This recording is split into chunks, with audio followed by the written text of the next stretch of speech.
ሰላም ጤና ይስጥልን ውድ የቻናላችን ተከታዮች፣ በዛሬው ዝግጅታችን 10 የዓለማችንን ገጽታ የለወጡ ግኝቶችን ይዘንላችሁ ቀርበናል። አንደኛ፣ ኢንተርኔት። የዓለም ህዝቦች በበይነ መረብ ወይም በኢንተርኔት አማካኝነት በአንድ መንደር ውስጥ እንደሚኖር ማህበረሰብ ተቀራርበዋል። ዘመኑ የግሎባላይዜሽን ነው።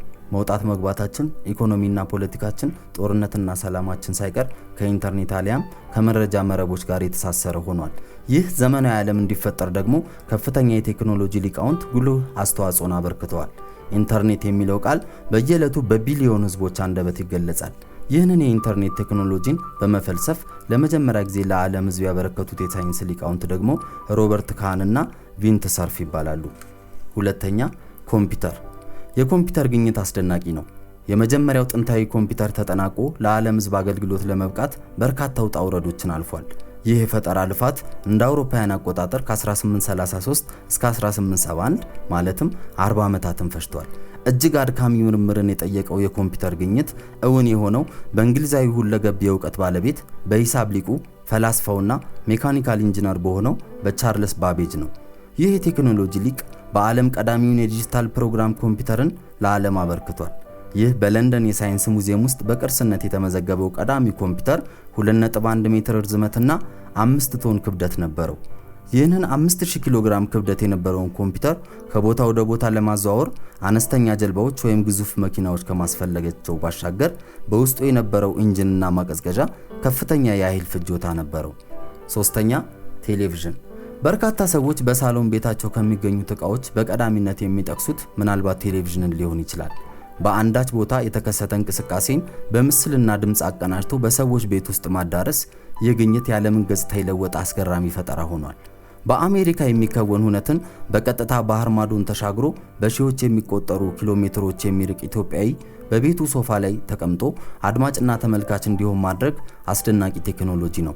በዚህ ዘመን ያለው የቴሌቪዥን ቴክኖሎጂ ደግሞ ረቂቅ ሆኖ በእጅ ስልክና ኮምፒውተር ላይም ተደራሽ ሆኗል። ይህንን በዓለም ቀዳሚውን ተንቀሳቃሽ ምስልን የሚያሳይ ቴሌቪዥን የፈጠረው ስኮትላንዳዊ የኤሌክትሪክ ኢንጂነር ጆን ሎጊ ቤየርድ ይባላል። ዘመኑ ደግሞ እንደ አውሮፓውያን አቆጣጠር በ1929 ነበር። አራተኛ፣ የታይፕራይተር ግኝት። ጥንታዊው የሰው ልጅ ዘመናዊ የጽህፈት መሳሪያዎች ከመገኘታቸው አስቀድሞ ጽሑፎችን በድንጋይና እንጨቶች ላይ እየቀረጸ ፊደላትን በብራና ላይ እያኖረ እጽዋትን ወደ ጽህፈት መሳሪያነት እየለወጠ ቀለምና ላባን እያዘጋጀ መልእክቶችን ይለዋወጥና ይግባባ ነበር። እንደ አውሮፓውያን አቆጣጠር በ1829 ዘመን ግን ሰዎች በጽህፈት መሳሪያ የሚገለገሉበት ቴክኖሎጂ ተፈለሰፈ። የዚህ ግኝት የፈጠራ ባለቤቱ ደግሞ አሜሪካዊ ዊሊያም ኦስቲን በርት ነበር። ዊሊያም በርት ከዚህ ፈጠራው በተጨማሪ ሶላር ኮምፓስን በማሻሻል በፎቶግራፍ በናቹራሊስት ሙያና በፖለቲከኛነቱ ከፍተኛ ዝናን ያገኘ ባለሙያ ነበር። አምስተኛ፣ የካልኩሌተር ግኝት። በሂሳብ የትምህርት ዘርፍ እጅግ ፈታኝ ኮርስ ካልኩለስ ነው። ወሳኝ የሂሳብ ስሌትና የቀመር እውቀትን ይጠይቃል። ካልኩለስ የተሰኘው የትምህርት ዘርፍ ካልኩሌተር ከተባለው የሂሳብ ስሌት ማሽን ጋር የጋራ ዝምድና አለው። ከሰው ልጅ አእምሮና እውቀት በላይ የሆኑ የሂሳብ ስሌቶች አስደናቂ መፍትሄ የተገኘላቸው ካልኩሌተር በመፈልሰፉ ነው። አሜሪካዊ የፊዚክስ ሊቅና የኤሌክትሪክ ኢንጂነሩ ጃክ ኪልቢ እንደ አውሮፓውያን አቆጣጠር በ1967 በዓለማችን የመጀመሪያዋን በእጅ አሊያም በኪስ የምትያዝ ካልኩሌተርን ወይም የሂሳብ ስሌት ማሽንን አበርክቷል። ለዚህና ለሌሎች የቴክኖሎጂ ውጤቶቹም በፊዚክስ ዘርፍ ታላቁን የዓለም የኖቤል ሽልማትን አግኝቷል። ስድስተኛ፣ የፕላስቲክ ሰርጀሪ ወይም የፕላስቲክ ቀዶ ጥገና ሕክምና። ዓለም አቀፍ የሳይንስ እድገትና ለውጦች በየዘመኑ አዳዲስ ግኝቶችን እያበረከቱ ነው። ከነዚህ መሃል ፕላስቲክ ሰርጀሪ ይጠቀሳል።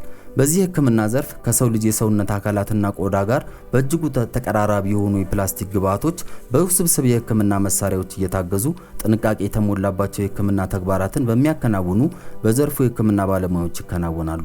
ባለንበት ዘመን የፕላስቲክ ሰርጀሪ በተለይ በዝነኛ ሰዎች ዘንድ በስፋት እየተከናወነ ነው። የፕላስቲክ ሰርጀሪ የራሱ የሆኑ ጉዳትና ጥቅሞች እንዳሉት ይገለጻል። ይህንን አስደናቂ ግኝት ለዓለም ያበረከተው የሕክምና ዶክተር ደግሞ አርኪባልድ ሄክቶር ማክሊንዶ ይባላል።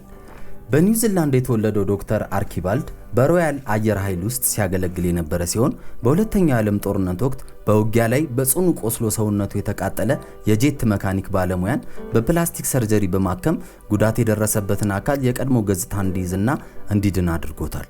ዶክተር አርኪባልድ እንደ አውሮፓውያን አቆጣጠር በ1940 ለመጀመሪያ ጊዜ ያከናወነው ይህ የፕላስቲክ ሰርጀሪ በ21ኛው ክፍለ ዘመን በዘመናዊ ጥበብ ታግዞ እየተከናወነ ይገኛል።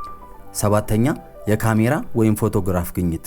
የዓለም ሕዝብ ምስሉና ታሪኩን በስዕሎች ከማስተላለፍ ባሻገር በዘመናዊ ዘዴ የራሱንና የተፈጥሮን ገጽታ በምስል ማተም የቻለው የካሜራ ጥበብ በመፈልሰፉ ነው።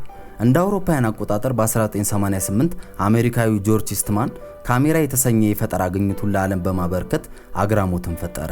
ይህ የዓለማችን የመጀመሪያው ካሜራ የሚተጣጠፍ ወይም የሚሽከረከር ፊልምን የሚይዝ ስለነበር ሴሉሎይድን የሚጠቀም የፎቶግራፊክ ፊልም እየተባለ ይጠራ ነበር። ስምንተኛ ሪፍሪጅሬተር ወይም የማቀዝቀዣ ማሽን። የምግብና መጠጦች ደህንነት እንዲጠበቅ ሳይበላሹ እንዲቆዩና ከባክቴሪያ የጸዱ እንዲሆኑ ለማስቻል ታልሞ የተፈጠረ ግኝት ነው። በተለምዶ መጠሪያው ፍሪጅ ይባላል። ጀርመናዊ ሳይንቲስት ኢንጂነርና ነጋዴ የነበረው ካርል ፖል ጎትፍራይድ ቮን ሊንዴ እንደ አውሮፓውያን አቆጣጠር በ1876 ለዓለም ሕዝብ ጤና መጠበቅ አስተዋጽኦ ያለውን የማቀዝቀዣ ማሽንን አበርክቷል። ዘጠነኛ የአውቶሞቢል ግኝት። ለዓለም ሕዝብ ከተበረከቱ የመጓጓዣ ግኝቶች መካከል አስደናቂ የፈጠራ ውጤት የሆነው የአውቶሞቢል ወይም የመኪና ግኝት ይጠቀሳል። የሰው ልጅ በእንስሳት በእግር እና በኋላ ቀር መሳሪያዎች ሲያደርግ የነበረውን የጉዞ ተግባር ያቀለለው የአውቶሞቢል ቴክኖሎጂ ግኝት ነው። ጀርመናዊው ካርል ፍሬድሪክ ቤንዝ የኢንጂን ዲዛይነር እና የአውቶሞቲቭ ኢንጂነር ሲሆን እንደ አውሮፓውያን አቆጣጠር በ1885 የዓለማችንን ቀዳሚዋን ዘመናዊ አውቶሞቢል ወይም ሞተር ካር በመፈልሰፍ የቤንዝ ፓተንት ሞተር ዋገን ማለትም የፈጠራ ባለቤትነት መብትን አግኝቷል። አስረኛ የዲኤንኤ ሳይንስ ግኝት። ለሕክምና ሳይንስ ታላቅ አበርክቶን ከጨመሩት ግኝቶች መካከል የዲኤንኤ ፈጠራ ዋነኛው ነው። ይህ ግኝት ለበርካታ ሰዋዊ ጥያቄዎች ምላሾችን አስገኝቷል። ሕይወት ያላቸው ተፈጥሮዎችን በተጨባጭ ሳይንሳዊ ምርምሮች ውጤቶቻቸው ማረጋገጫ እንዲያገኙ አስችሏል። የሰው ልጅ የአፈጣጠር ሁኔታን፣ ክሮሞዞሞችን፣ ቤተሰባዊ ዝምድናዎችን፣ የፎረንሲክ ምርመራዎችን ያረጋግጣል። የዲኤንኤ ሳይንስ በጂኖሎጂስት ሙያና መሳሪያዎች፣ በክሮሞዞም ማፕ፣ በፎረንሲክ ረቂቅ መሳሪያዎች፣ በባዮ ኢንፎርማቲክ፣ በላብራቶሪ፣ በጄኔቲክ ምርምር፣ በፒሲአር ማሽን፣ በአምፕሊኬሽን እና በኳንቲፊኬሽን መሳሪያዎች እየታገዘና ምርምሮች እየጠነከረ እየዳበረ እጅግ ረቂቅና ውስብስብ የወንጀል ድርጊቶች እንዲታወቁ፣ የሰዎች የማንነት ቀውሶች እንዲፈቱ፣ ከየት መጣሁ የሚሉ ጥያቄዎች እንዲመለሱና ወላጆቻቸውን የማያውቁ ሕፃናት ትክክለኛ መገኛቸውን እንዲያገኙ አስችሏል። የዲኤንኤ ወይም የዘረመል ሳይንስ ለዓለም ሕዝቦች ታላቅ ምላሽን ያስገኘ የፈጠራ ውጤት መሆኑ ይነገርለታል። ዲኤንኤ ወይም በሳይንሳዊ ስያሜው ዳይኦክሪሪቦ ኒውክሊክ አሲድ ማለትም የዘረመል ማረጋገጫ የምርምር ሳይንስ እንደ አውሮፓውያን አቆጣጠር በ1953 ፍራንሲስ ክሪክ፣ ጄምስ ዋትሰን እና ሮዚላንድ ፍራንክሊን በተባሉ ሳይንቲስቶች የተፈለሰፈ አስደናቂ ሳይንስ ውጤት ነው። የዛሬውን ዝግጅት በዚሁ አበቃን። በያላችሁበት ሰላማችሁ ይብዛ። እናመሰግናለን።